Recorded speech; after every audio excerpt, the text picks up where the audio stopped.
अस्सलाम वालेकुम everyone, welcome back to the Unity game development series.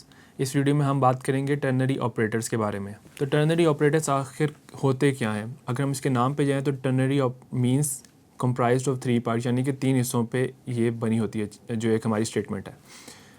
Ternary operator basically अगर हम सी शार्प के अंदर देखें तो वो इफ़ एल्स लिखने की एक शॉर्ट हैंड तरीका है, एक शॉर्टकट तरीका है। ये एक कंडीशन को एवेल्यूएट करता है और उसके बेसिस पे एक हमारे पास आंसर रिजल्ट में जो है हमें आउटपुट कर देता है। अब इसका सिंटेक्स किस तरह से होता है? हमारे पास एक कंडीशन होती है। अब ये कंडीशन कुछ भी हो सकती है। हमारे जो हमने अगर हम बात करें लॉजिकल ऑपरेटर जो हमने पिछली कुछ एक वीडियो में देखे थे, तो एक कंडीशन होती है, एक लॉजिकल कंडीशन होती है। और for example A is greater than B and then question mark true. अगर ए ग्रेटर देन बी है तो ट्रू की क्या वैल्यू होगी, और उसके बाद कॉलन और फॉल्स की वैल्यू। अब ये question mark means if and then this colon means else. तो बेसिकली ये इफ़ और एल्स का एक शॉर्ट हैंड तरीका है। अब इसको समझने के लिए हम कोड में आते हैं और कोड में देखते हैं कि ये आखिरकार काम कैसे कर रही है। तो विजुअल स्टूडियो ओपन कर लेते हैं अपना। अब यहाँ पे मैंने कुछ कोड लिखा हुआ है। अब मैं आपको पहले इस कोड को बता देता हूँ कि ये कोड है क्या। आखिरकार हमारे पास एक फ्लोट वेरिएबल है, परसेंटेज 85 वैल्यू है इसकी। और एफ़ क्यों डाला है? अगर आप वेरिएबल्स के द्वारा से वो वीडियो देखें तो फ्लोट के लिए हमें एफ़ डालना ज़रूरी होता है।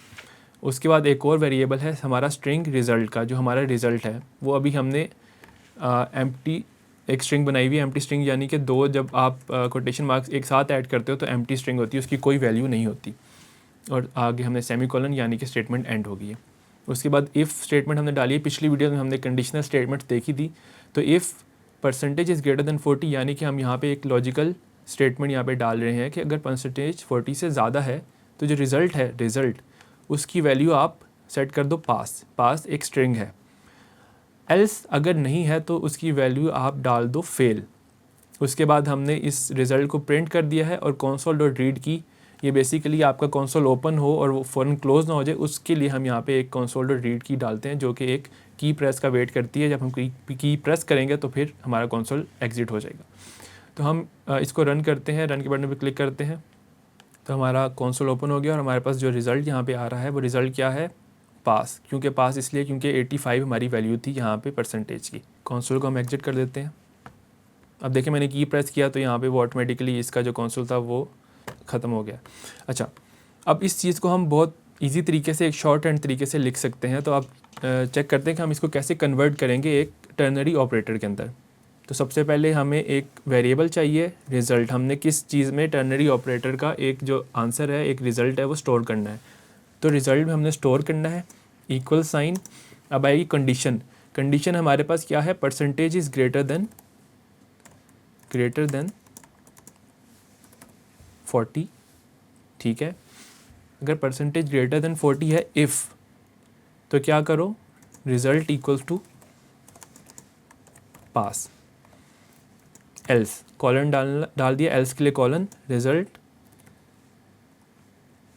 और इसका और भी शॉर्ट हैंड तरीका ये है कि हम यहाँ पे सिर्फ यहाँ पे पास और यहाँ पे हम फेल ही लिख देते हैं।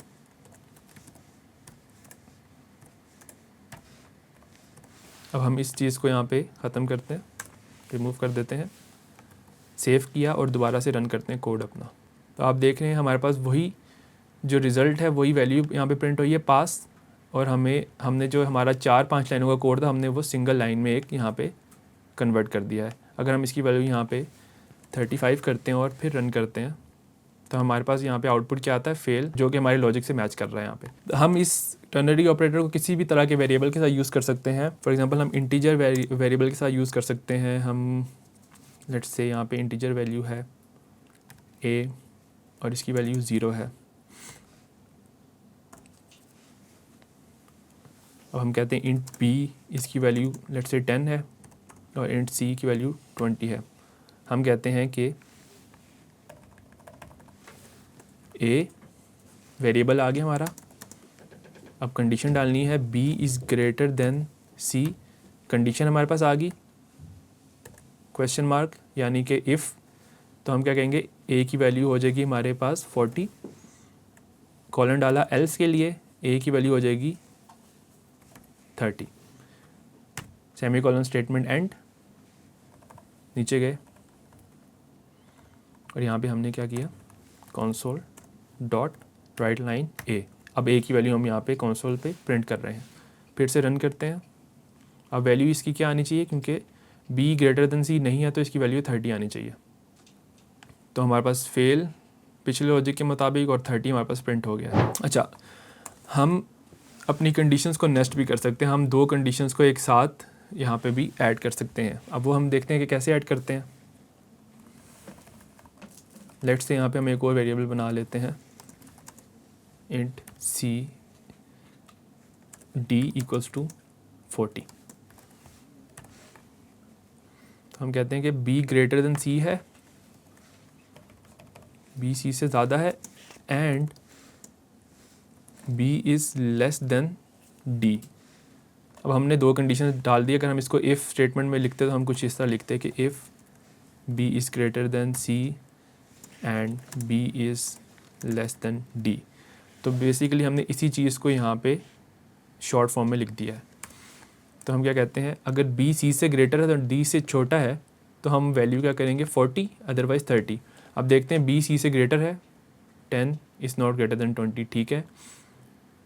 और b d से कम है, हाँ b d से तो कम है, लेकिन एंड है यानी कि ये फॉल्स है ये ट्रू है, तो वैल्यू हमारी फॉल्स ही हुई, यानी कि 30 हमारा प्रिंट होगा। रन करते हैं, वैल्यू हमारी 30 प्रिंट होगी।